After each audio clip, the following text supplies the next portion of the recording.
अस्सलाम वालेकुम बच्चों, क्या हाल है। उम्मीद है सब खैरियत से होंगे। चलें आज हम अपनी फर्स्ट ईयर मैथमेटिक्स की एक्सरसाइज 4.6 के साथ हाजिर हैं। लास्ट क्लास में हमने 4.5 बिल्कुल कंप्लीट कर ली थी, जिसमें हमने जीपी देखी थी, सही, जियोमेट्रिक प्रोग्रेशन या जियोमेट्रिक सीक्वेंस जिसे हम कहते हैं, वो देखा था।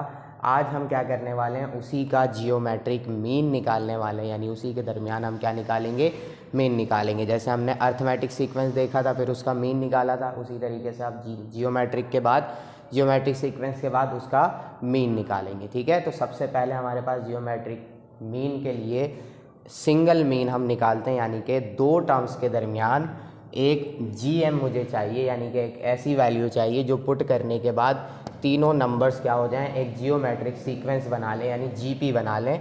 तो वो उसे हम कहते हैं सिंगल जीएम, यानी कि एक जीएम वो हमें फाइंड करना है। A is first term, B is last term, बीच में बस एक नंबर मुझे फाइंड करना है। और वो फाइंड करने के लिए क्या फॉर्मूला होता है मेरे पास, plus minus under root A B, यानी फर्स्ट टर्म और लास्ट टर्म दोनों को हम मल्टीप्लाई कर देंगे, उसका रूट निकालेंगे। प्लस में भी हो सकती है और माइनस में भी हो सकता है वो वैल्यू, सही है, यानी हो सकती है वो वैल्यू। तो जब भी हम जीपी बनाते हैं तो जीपी एक प्लस एक माइनस, एक प्लस एक माइनस ऐसे हो सकती है, इस वजह से यहाँ पे हमने प्लस माइनस लगाया है। ठीक है, तो ये था हमारे पास सिंगल मीन का छोटा सा सिंपल सा एक फार्मूला और उसका कॉन्सेप्ट। अब बात आ जाती है मल्टीपल जीएम के दरमियान, सही है, मल्टीपल मीन्स के दरमियान जब हम मल्टीपल पे आते हैं तो हमारा फार्मूला चेंज हो जाता है। क्यों? क्योंकि हमारे पास फर्स्ट टर्म तो होती है लेकिन सेकेंड टर्म नहीं होती, जिससे हम आर निकाल लें, यानी कॉमन रेशो जो हम निकालते हैं वो निकाल लें।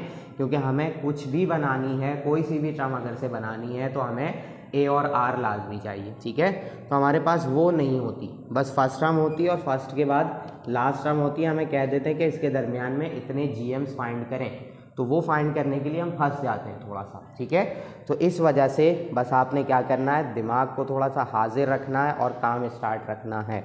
देखें, फर्स्ट टर्म तो हमेशा ए ही होती है जो कि आपको गिवन होगी। उसके बाद सेकंड टर्म जो होगी वो कि पहला जीएम बनेगा, यानी कि जी1 कहलाएगा। पहले जीएम को हम क्या कहेंगे, जी1 कहेंगे। तो वो असल में है क्या, वो असल में सेकंड टर्म ही तो है। ठीक है, दूसरा मीन थर्ड टर्म है, तीसरा मीन फोर्थ टर्म है। ठीक है, इस तरीके से करते करते जी एन तक चले गए हम। और जी एन क्या है, जी एन है हमारे पास ए आर एन माइनस 2। ठीक है, एन माइनस 2। और फिर लास्ट टर्म हमारी बी है जो कि होती ही क्या है, जो कि होती है ए आर एन माइनस 1। ठीक है, अभी एन माइनस 2 पे आपको ध्यान नहीं देना है। क्यों? क्योंकि एक टर्म हम पीछे रहते हैं ना, तो एक टर्म पीछे रहेंगे तो ए आर एन माइनस 2 पे रहेंगे, और लास्ट टर्म पे चले जाएंगे तो ए आर एन माइनस 1 हो जाएगा। ठीक है, तो अभी मैं आपको इस चीज़ का कॉन्सेप्ट नहीं बताना चाह रहा, मैं बस इतना आपको बता रहा हूँ, मैं इतना बस आपको बता रहा हूँ कि जो भी हमारे मीन्स आते हैं बीच में वो असल में टर्म्स ही होती हैं। पहला मीन होगा सेकंड टर्म है, दूसरा मीन है थर्ड टर्म है, तीसरा मीन है फोर्थ टर्म है, चौथा मीन है फिफ्थ टर्म है। इस तरीके से ये काम हमारा चल रहा है। तो हमें नया फॉर्मूला तो बनाना है, वो तो हम बनाएंगे क्योंकि एमसीक्यूज़ भी आते हैं, वो भी हमें देखने पड़ते हैं। लेकिन हम नया फॉर्मूला अगर ना भी देखना चाहें तो भी हम अपना काम कर सकते हैं। तो जी1 असल में क्या है, सेकेंड टर्म है जो कि ए आर से हम निकाल सकते हैं, यानी अगर आर मेरे पास हो तो मैं निकाल सकता हूँ। ठीक है, और इसका अलग से फॉर्मूला क्या है, बी अपॉन ए 1 अपॉन एन प्लस 1। अब ये बी अपॉन ए क्या चीज़ है, ये आर की ही वैल्यू है। ठीक है, ये आर ही है जो हम निकालेंगे। ठीक है, उसके बाद है हमारे पास जी2, यानी कि सेकेंड मीन, जो कि क्या हो जाएगा, ए आर स्क्वायर हो जाएगा। A B upon A 2 upon N plus 1। ठीक है, अगर हमारे पास आर हो तो हम इस तरीके से निकाल सकते हैं, आर ना हो तो हम ऐसे निकाल लेंगे, 2 अपॉन एन प्लस 1 आ रहा है। इसी तरीके से अब उस तरफ आते हैं। ठीक है, अब मैं ज़रा इस तरफ आ जाता हूँ, जो कि जी3 के लिए काम करवाना है मुझे। तो जी3 क्या हो जाएगा, ए आर क्यूब हो जाएगा, यानी कि फोर्थ टर्म बन जाएगी। First term, second term, third term, fourth term, इस तरीके से हम चल रहे हैं। बस जो भी टर्म होगी, जो भी जीएम होगा, उस हिसाब से हमें काम करना है। अब जो जीएम है उससे एक टर्म अगली वाली बनानी है, यानी कि फोर्थ टर्म बनानी है। देखें, थर्ड जीएम था, G3 था, तो मैंने कौन सी टर्म बनाई है, फोर्थ टर्म बनाई है, AR3। ठीक है, अब इसका बनेगा क्या फॉर्मूला, उस फॉर्म में, किस फॉर्म में, A into B upon A की पावर 3/n+1। ठीक है, इससे पता चल रहा होगा आपको कि किस तरीके से चल रहे हैं। बस जो मीन है वो पावर लगा देनी है। इसी तरीके से अब GN की तरफ आ जाऊं मैं, तो AR n हो जाएगा ये। ठीक है, equal to A into B upon A की पावर n/n+1 हो जाएगा। ठीक है, अगर आप इस चीज़ का पैटर्न देखते हुए आ जाएं, फर्स्ट मीन था तो 1/n+1, सेकेंड था तो n+2, 2/n+1, 3/n+1, तो nth मीन पे जाएंगे तो n/n+1। ठीक है, ये हमारे पास सीधे से इसके फॉर्मूलाज हैं। तो हम इस तरफ तो आएंगे ही नहीं, हम अपना काम इसी से कर लेंगे, हमें बस R चाहिए होगा। ठीक है, और R हम कैसे निकालेंगे, R के लिए हमारे पास फॉर्मूला है B/A की पावर 1/n+1। ठीक है, ये है R का फॉर्मूला। जब हमें फर्स्ट टर्म और लास्ट टर्म दी जाएगी तो हम R निकाल लेंगे, उस R के ज़रिए हम मीन्स निकालते चले जाएंगे, यानी बीच वाली सारी वैल्यूज़ निकालते चले जाएंगे। तो ये जल्दी से इसका स्क्रीनशॉट ले लें, ये आपके काम आने वाली हैं चीज़ें, फॉर्मूलाज हैं सारे। फिर हम करते हैं इसका सवाल नंबर 1 सॉल्व जल्दी से। चलें बच्चों, अब हम आ गए किस पे, क्वेश्चन नंबर 1 पे, उसी का पार्ट 1 है। देखिए सवाल में क्या लिखा हुआ, find the GM between -2 and -8, यानी इन दोनों के दरमियान एक नंबर मुझे फाइंड करना है, एक GM फाइंड करना है। ठीक है, हम क्या करेंगे भाई, A तो हो गया मेरा -2 और B हो गया -8। ठीक है, मैंने लिख लिया। हम यहाँ लिखेंगे अकॉर्डिंग टू GM। क्या था GM का फॉर्मूला, G = ±√AB ±√A की वैल्यू है -2, B की वैल्यू है -8, मल्टीप्लाई कराएंगे, माइनस माइनस हो जाएगा प्लस, 2 8 = 16, और इसका रूट करेंगे हम तो 4 आंसर आ जाएगा। ठीक है, तो -2 और -8 के दरमियान जो GM होगा वो +4 भी हो सकता है और -4 भी हो सकता है। इतना आसान सा ये काम है। ठीक है, इसी का एक और पार्ट लिखता हूँ, पार्ट नंबर कौन सा, अपॉन वाला लिख लेते हैं कोई, अपॉन वाला ये तो आसान है, चलें रूट वाला लिख देता हूँ मैं, पार्ट नंबर 3। ठीक है, 8√2 एंड 9√2। ठीक है, ये वाला सवाल करते हैं, उसके बाद हम चलेंगे क्वेश्चन नंबर 2 की तरफ, क्योंकि ये सारे ऐसे ही आसान से। A हो जाएगा 8√2 और B हो जाएगा आपका 9√2। ठीक है, हमें GM फाइंड करना है, प्लस माइनस लगाया, A की वैल्यू हो गई 8√2, B की वैल्यू हो गई 9√2। ठीक है, मल्टीप्लाई हो रहे हैं दोनों, प्लस माइनस लगाया, 8 9 = 72 हो गया, √2 मल्टीप्लाई होगा रूट से स्क्वायर कैंसिल हो जाएगा, क्योंकि √2 का स्क्वायर बन जाएगा। ठीक है, तो 72 को 2 से मल्टीप्लाई करेंगे हम, कितना हो जाएगा ये, मेरे ख्याल से हो जाएगा 2 2 = 4 और 2 7 = 14, यानी कि 144 हो जाएगा ये। ठीक है, और 144 का जब हम रूट करेंगे तो आंसर आ जाएगा 12। ये आ गया GM। है आसान सा काम बिल्कुल। ठीक है, सिंगल GM निकालना इतना ही आसान है। अब हम चलते हैं क्वेश्चन नंबर 2 पर, क्योंकि ये सारे ऐसे ही हैं, छोटे छोटे से हैं। हम चलते हैं क्वेश्चन नंबर 2 पर और उसमें हम करते हैं बड़ा काम। चलें बच्चों, अब हम आ गए क्वेश्चन नंबर 2 पर। क्वेश्चन नंबर 2 में सिर्फ इतनी ही बात लिखी हुई है, इंसर्ट, और 4 अलग अलग पार्ट्स हैं। पहले पार्ट में लिखा हुआ है 2 GMs बिटवीन 3 एंड 81, यानी 81 और 3 दोनों के दरमियान में 2 GMs हमें इंसर्ट करने, यानी 2 GMs फाइंड करने, यानी कि अब मल्टीपल GM वाला काम हो गया। ठीक है, तो अगर मैं आपको लिख कर दिखाऊं तो कंडीशन कैसी होगी, G1 G2 और उसके बाद आ जाएगा 81, यानी कि जो G1 होगा वो सेकेंड टर्म होगी, जो G2 होगा वो थर्ड टर्म होगी, फर्स्ट टर्म हमारी A है। तो यहाँ से हम उठा लेते हैं A इज़ 3 और B इज़ 81, ठीक है।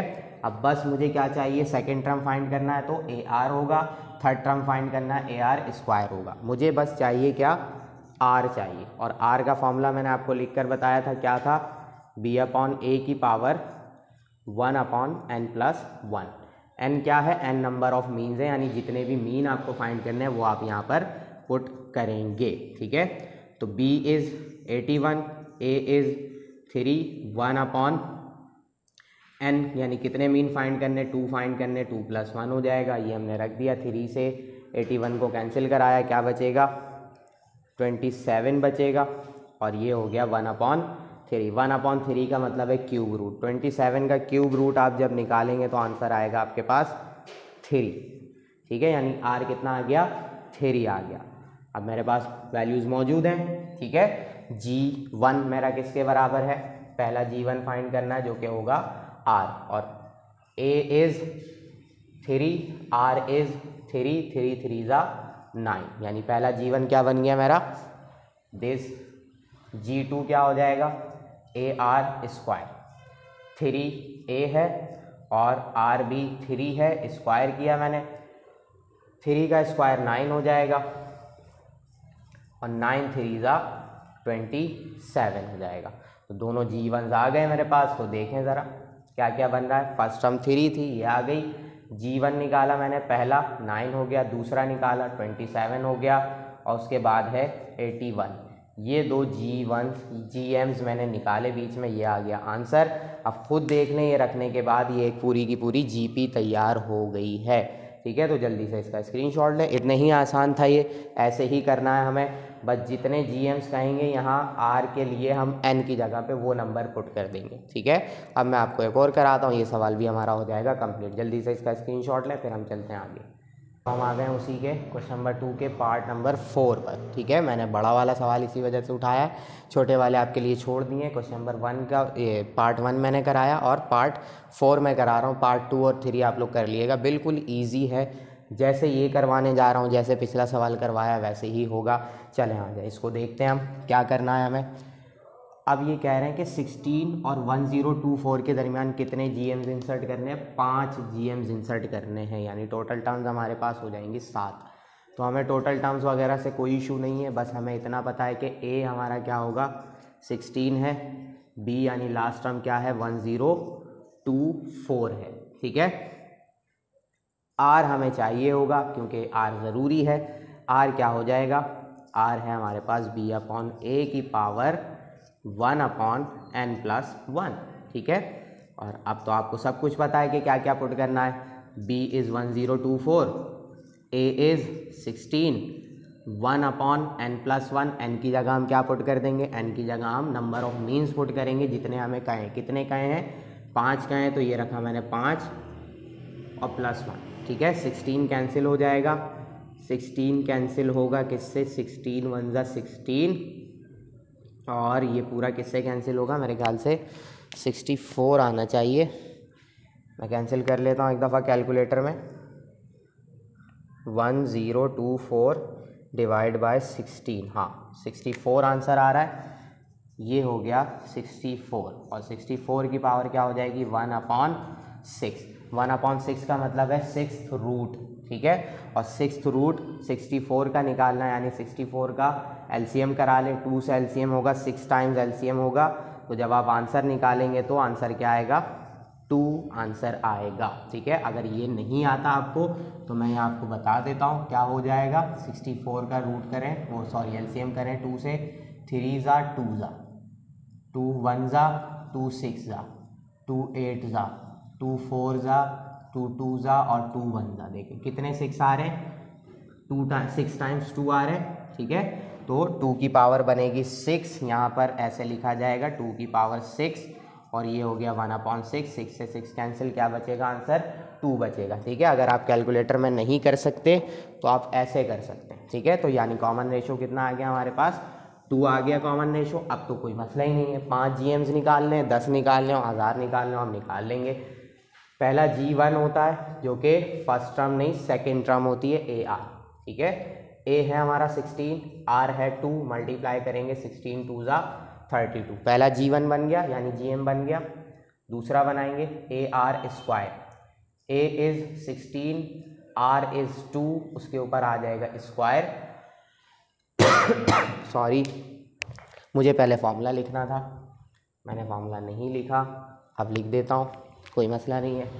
G2, ठीक है, AR स्क्वायर 16 और 2 स्क्वायर, 2 का स्क्वायर होगा 4, 16 मल्टीप्लाई होगा 4 से, तो ये हो जाएगा 16 4 ज़ा 64, ठीक है।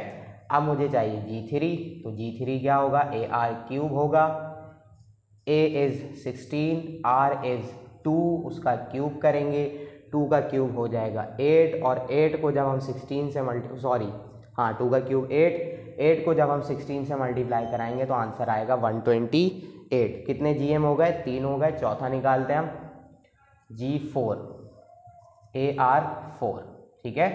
16 A है, रख दिया हमने, 2 की पावर 4, और पावर 4 हो जाएगी तो 16 होगा, 16 ज़ा हो जाएगा 256, ठीक है। लास्ट GM यानी कि 5th वाला A5 हो जाएगा, AR5 हो गया, 16 इंटू 2 की पावर 5 हो जाएगी, और 2 की पावर 5 इज़ 32 को 16 से मल्टीप्लाई कराएंगे तो आंसर आएगा मेरे ख्याल से 512, सही है। ये आ गए हमारे पाँचों GMs। तो इसको हम रखेंगे कैसे, अब चाहें तो फर्स्ट टर्म लास्ट टर्म हटा के सिर्फ GM रखें, या सारे रखना चाहें सारे रख लें। मैं अभी हटा रहा हूँ, 32, 64, 128, 256 और फिर 512, ठीक है। 512 के बाद 1024 ही आएगा, इससे पहले 16 ही आएगा। ये आ गए आपके पाँचों GMs। कितना आसान काम था, ये हो गया सवाल कंप्लीट। जल्दी से इसका स्क्रीनशॉट ले लें, फिर हम चलेंगे क्वेश्चन नंबर 3 पे, यानी और बड़े सवालों पे। इसके बाकी सवाल जो भी बचते हैं, बाकी सवाल से मुराद इसका पार्ट 2 और पार्ट 3 वो आप लोग करिएगा, बिल्कुल सेम इसी तरीके से होगा। नहीं होता मुझे आप बताएंगे, मैं करवा दूँगा, ठीक है, कोई इशू नहीं है। लेकिन मुझे पता है आप लोग कर लेंगे क्योंकि चैम्पियन है आप लोग। इसका स्क्रीनशॉट लें, फिर हम चलते हैं क्वेश्चन नंबर 3 पर।